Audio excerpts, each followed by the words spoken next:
Hi ನಮಸ್ಕಾರ, welcome back to the channel. ಇವತ್ತು ಭಾನುವಾರ ಮಗಳ ಬರ್ಡೇ ಸೆಲೆಬ್ರೇಷನ್ ಮಾಡೋಣ ಅಂತ ಅಂದ್ಕೊಂಡಿದ್ವಿ. ಮಗಳಿಗೆ ತಲೆ ಸ್ನಾನ ಮಾಡಿಸಿ ನಾನಿಲ್ಲಿ ಹೇರ್ ಡ್ರೈ ಮಾಡ್ತಾ ಇದ್ದೀನಿ. ಅವಳಿಗೆ ಹೇರ್ ಡ್ರೈ ಮಾಡಿಸ್ಕೊಳ್ಳೋದು ಸ್ವಲ್ಪನೂ ಇಷ್ಟ ಆಗಲ್ಲ, ಅದಕ್ಕೆ ಮುಖ ಹೇಗೆ ಮಾಡ್ತಿದ್ದಾಳೆ ನೋಡಿ. ಬಟ್ ನಾನು ಕೂದಲು ಕಂಪ್ಲೀಟ್ ಡ್ರೈ ಆಗದೆ ಇದ್ದರೆ ಮತ್ತು ಥಂಡಿ ಆಗೋ ಸಾಧ್ಯತೆ ಇರುತ್ತಲ್ವ, ಹಾಗಾಗಿ ಹೇರ್ ಡ್ರೈ ಮಾಡಿನೇ ಬರ್ತೀನಿ. ಅದೆಲ್ಲ ಆದ ನಂತರ ನಾನು ಕಿಚನಿಗೆ ಬಂದೆ. ನಾಳಿನ ತಿಂಡಿಗೆ ದೋಸೆಗೆ ಅಕ್ಕಿಯನ್ನು ನೆನೆ ಹಾಕ್ಕೊಳ್ಳೋಣ ಅಂಥೇಳಿ ಅಕ್ಕಿ, ಉದ್ದಿನಬೇಳೆ ಹಾಗೆ ಮೆಂತ್ಯವನ್ನು ನೆನೆ ಹಾಕ್ಕೊಂಡೆ. ಹಾಗೆ ಮಗಳು ಚಿಕ್ಕು ಹಣ್ಣನ್ನು ತಿಂತೀನಿ ಅಂತ ಹೇಳಿದ್ಲು. ಸರಿ ತಿನ್ನು ಅಂತ ಹೇಳಿದ್ರೆ ಅವಳು ಹಾಗೆ ತಿನ್ನೋದಿಲ್ಲ. ಅವಳಿಗೆ ಈ ರೀತಿಯಾಗಿ ನಾನು ಅದರ ಹೊರಗಡೆ ಸಿಪ್ಪೆಯನ್ನು ತೆಗೆದು ಕೊಡಬೇಕು. ಆ್ಯಕ್ಚುಲಿ ಚಿಕ್ಕು ಸಿಪ್ಪೆಯನ್ನು ಕೂಡ ತಿನ್ನಬಹುದು, ಏನೂ ತೊಂದರೆ ಇಲ್ಲ. ಬಟ್ ನನ್ನ ಮಗಳಿಗೇನೋ ಆ ರೀತಿ ಸಿಪ್ಪೆ ಇದ್ದರೆ ಅಷ್ಟು ಇಷ್ಟಪಡಲ್ಲ ತಿನ್ನೋಕ್ಕೆ. ನನಗೆ ಅವಳು ಜಸ್ಟ್ ಫ್ರೂಟ್ಸು, ವೆಜಿಟೇಬಲ್ಸು ಇದನ್ನೆಲ್ಲ ತಿಂತೀನಿ ಹೇಳಿದ್ರೆ ಸಾಕು, ಅದನ್ನೇನಾದರೂ ಒಂದು ಉಪಾಯದ ಮೂಲಕ ಅವಳಿಗೆ ತಿನ್ಸೋಕ್ಕೆ ಇಷ್ಟಪಡ್ತೀನಿ. ಹಾಗಾಗಿ ನಾನು ಈ ಸಿಪ್ಪೆಯನ್ನು ತೆಕ್ಕೊಡು ಅಂದರೂ ಕೂಡ ಆರಾಮಾಗಿ ಇದನ್ನು ತೆಕ್ಕೊಡ್ತಾ ಇದ್ದೀನಿ. ಏನು ಅಂತಂದರೆ ಈ ಸಿಪ್ಪೆಯನ್ನೆಲ್ಲ ತೆಗೆಯೋ ಟೈಮಲ್ಲಿ ಎಷ್ಟೋ ಸಲ ಅದು ಹಣ್ಣು ಕಟ್ಟಾಗಿಬಿಡತ್ತೆ, ಅಂದರೆ 2 ಹೋಳುಗಳಾಗ್ಬಿಡತ್ತೆ. ಆವಾಗಲೂ ಕೂಡ ಹೋಳಾಗೋಯ್ತು ಅಂತ ಹೇಳ್ತಾ ಇರ್ತಾಳೆ.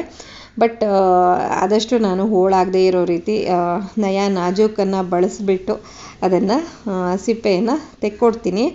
ನಮಗೆ ತಾಯಂದ್ರಿಗೆ ಹಾಗೆ ಅಲ್ವಾ, ಮಕ್ಕಳು ಏನಾದರೂ ಕೇಳಿದ್ರೆ ಅದರಲ್ಲೂ ಹಣ್ಣು ಹಂಪಲು ತರಕಾರಿ ಅಂದರೆ ಖುಷಿನೇ ಇರುತ್ತೆ. ಅವ್ರಿಗೆ ಏನು ಬೇಕೋ ಅದನ್ನು ಮಾಡಿಕೊಡೋಕ್ಕೆ. ಇವಾಗ ಮಾಡಿಕೊಟ್ಟೆ, ಮಗಳು ಅದನ್ನು ತಿಂದ್ಕೊಳ್ತಾ ಹೋದ್ಲು.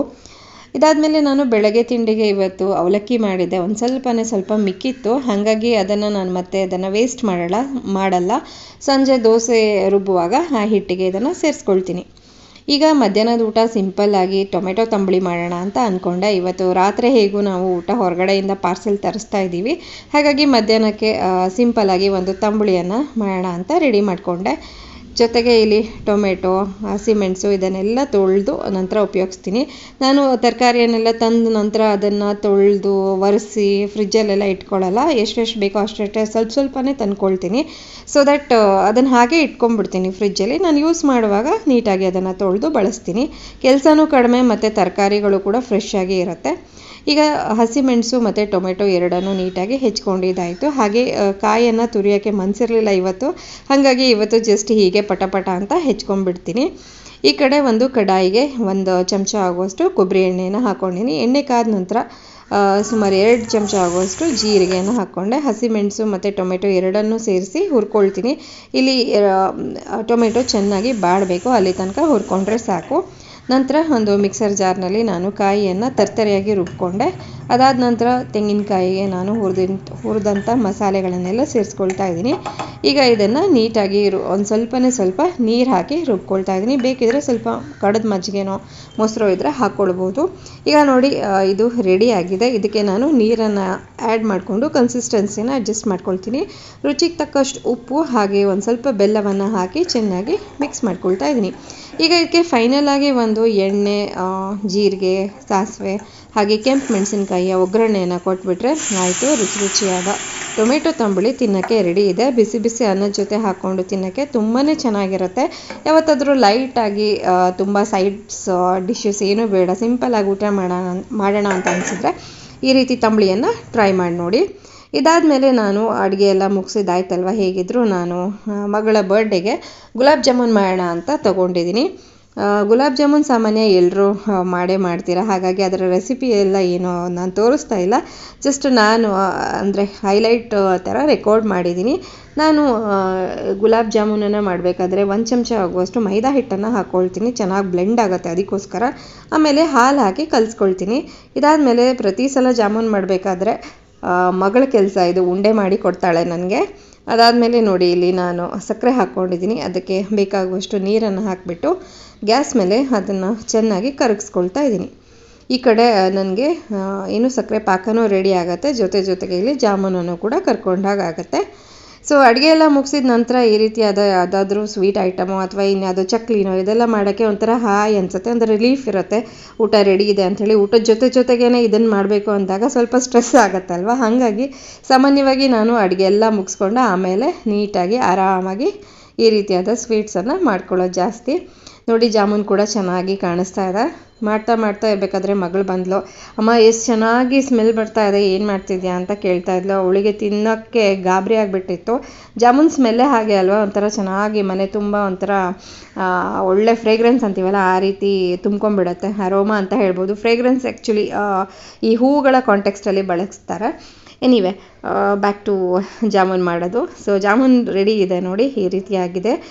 ಜಾಮೂನು ತೆಗೆದ ತಕ್ಷಣ ನಾವು ಅದನ್ನು ಸಕ್ಕರೆ ಪಾಕಕ್ಕೆ ಹಾಕಬಾರ್ದು, ನಿಮಗೆಲ್ಲ ಗೊತ್ತೇ ಇರುತ್ತೆ. ಅದೆಲ್ಲ ತಣ್ಣದ ನಂತರ ನಾನು ಬಿಸಿ ಬಿಸಿ ಪಾಕವನ್ನು ಈ ರೀತಿ ಒಟ್ಟಿಗೆ ಹಾಕಿಬಿಟ್ಟು ಅದನ್ನು ಮುಚ್ಚಿ ಇಡ್ತೀನಿ, ಚೆನ್ನಾಗಿ ಸಕ್ಕರೆ ಪಾಕ ಹೀರ್ಕೊಳ್ಳುತ್ತೆ. ಈಗ ಸಂಜೆ ಸಮಯ ನಾನು ಹೇಳಿದ್ನಲ್ಲ, ಈ ಥರ ತುಂಬ ಸಿಂಪಲ್ಲಾಗಿ ಮಾಡಬೇಕು ಅಂದ್ಕೊಂಡಿದ್ವಿ ಈ ಸಲ ಬರ್ಡೇ. ಸೊ ಏನೂ ಡೆಕೋರೇಷನ್ ಇಲ್ಲ ಅಂತಲೇ ಹೇಳ್ಬೋದು. ಅಷ್ಟೊತ್ತಿಗಾಗಲೇ ನನ್ನ ತಂಗಿ ಫ್ಯಾಮಿಲಿಯವರು ಬಂದಿದ್ದರು. ನನ್ನ ಮಗಳು ಮತ್ತು ನನ್ನ ತಂಗಿ ಮಗಳು ರಿತು ಇಬ್ಬರು ಚೆನ್ನಾಗಿ ಆಟ ಆಡ್ತಾ ಇದ್ದಾರೆ. ಹಾಗೆ ಕೇಕ್ ತೊಗೊಂಡು ಬಂದರು ಹಸ್ಬೆಂಡು. ಅಮ್ಮಾಸ್ ಪೇಸ್ಟ್ರಿ ನಾವು ಯೂಶ್ವಲಿ ಇಷ್ಟಪಡೋದು ತುಂಬಾ. ಅಲ್ಲಿನ ಪೇಸ್ಟ್ರಿ ನಮಗೆ ಯಾವಾಗಲೂ ಇಷ್ಟ ಆಗುತ್ತೆ. ಹಾಗಾಗಿ ಕೇಕು ಕೂಡ ಅಲ್ಲೇ ಮಾಡಿಸಿದ್ವಿ. ಲಾಸ್ಟ್ ಇಯರ್ ಕೂಡ ಅಲ್ಲೇ ಮಾಡಿಸಿದ್ವಿ. So maybe next year ಕೂಡ ಅಲ್ಲೇ ಮಾಡಿಸ್ತೀವಿ. ನೋಡಿ ಇಲ್ಲಿ ಸಿಂಪಲ್ಲಾಗಿ ಹ್ಯಾಪಿ ಬರ್ಡೇ ಸಮು ಅಂತ ಬರ್ಸಿದ್ದೀವಿ. ಅವಳಿಗೆ ಹಾರ್ಟ್ ಶೇಪಿಂದು ಕೇಕ್ ಆದರೆ ಸಾಕು, ಮತ್ತೇನು ಡಿಸೈನರ್ ಬೇಡ ಅಂತ ಹೇಳ್ತಾ ಇದ್ಲು. ಹಾಗಾಗಿ ಇವತ್ತು ನನಗೆ ಯಾಕೋ ಸೀರೆ ಉಡೋಣ ಅಂತ ಅನ್ನಿಸ್ತು. ಯಾವಾಗಲೂ ಡ್ರೆಸ್ಸು ಮತ್ತು ವೆಸ್ಟರ್ನ್ ವೇರ್ಸು ಎಲ್ಲ ಹಾಕ್ಕೊಳ್ತಾ ಇರ್ತೀವಲ್ಲ. ಸೊ ಮಗಳ ಬರ್ಡೇ, ನಾನು ಕೂಡ ಸೀರೆ ಉಡೋಣ ಅಂತ ಅಂದ್ಕೊಂಡೆ. ಅಮ್ಮ ಕೂಡ ಹೇಳ್ತಿದ್ರು ಸೀರೆ ಉಟ್ಕೊಂಡು ವ್ಲಾಗ್ ಮಾಡು ನೋಡಬೇಕು ಅಂತ, ಯಾವಾಗ ನೋಡಿದ್ರು ಡ್ರೆಸ್ ಹಾಕ್ಕೊಂತೀಯ ಅಂತ ಹೇಳ್ತಾಯಿದ್ರು. ಸೊ ಅವ್ರಿಗೆ ಖುಷಿಗೂ ಆಯಿತು ಅಂಥೇಳಿ ನಾನು ಫೈನಲಿ ಸೀರೆ ಉಟ್ಕೊಂಡೆ.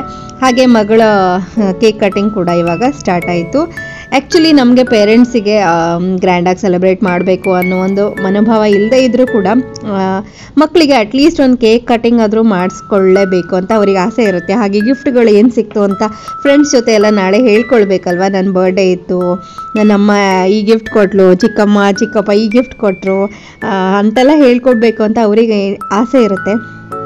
ಸೊ ಅದಕ್ಕೋಸ್ಕರ ಮಕ್ಕಳು ಅವರ ಒಂದು ಆಸೆಗೆ ನಾವು ಬೆಲೆ ಕೊಟ್ಟು ಚಿಕ್ಕದಾಗಿ ಆದರೂ ಒಂದು ಸಣ್ಣ ಸೆಲೆಬ್ರೇಷನ್ ಅಂತ ಮಾಡಬೇಕು. ಸೊ ಅವಾಗ ಅವರಿಗೂ ಖುಷಿ ಆಗುತ್ತೆ, ಹಾಗೆ ನಮಗೂ ಕೂಡ ಒಂಥರ ಖುಷಿ ಇರುತ್ತೆ, ಒಂಥರ ಸಮಾಧಾನ ಇರುತ್ತೆ.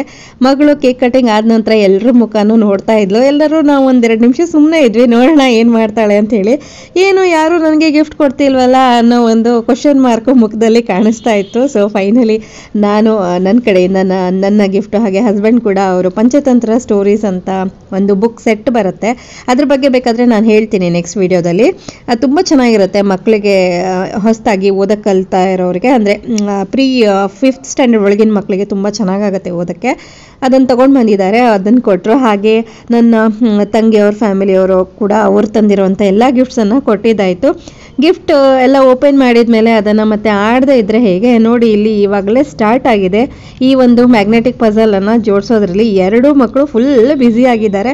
ಅಷ್ಟೊತ್ತಿಗಾಗಲೇ ಊಟ ಬಂತು. ಊಟ ನಾನು ಹೇಳಿದ್ನಲ್ಲ, ಹೊರಗಡೆಯಿಂದ ಪಾರ್ಸೆಲ್ ತರಿಸಿದ್ವಿ. ಜಸ್ಟ್ ಜಾಮೂನು ಮತ್ತು ಮೊಸರು ಅನ್ನ ನಾನು ಮಾಡಿರೋದು. ಸೊ ಇದಿಷ್ಟು ನಮ್ಮ ಬರ್ಡೇ ಸೆಲೆಬ್ರೇಷನ್. ನನ್ನ ಪುಟಾಣಿ ಮಗಳ ಮೇಲೆ ನಿಮ್ಮೆಲ್ಲರ ಪ್ರೀತಿ ಆಶೀರ್ವಾದ ಇರಲಿ ಅಂತ ಹೇಳ್ತಾ ಇವತ್ತಿನ ವ್ಲಾಗನ್ನು ಮುಗಿಸ್ತಾ ಇದ್ದೀನಿ. ಸಿಗ್ತೀನಿ ಮತ್ತೊಂದು ವ್ಲಾಗ್ನಲ್ಲಿ. Thank you, bye bye.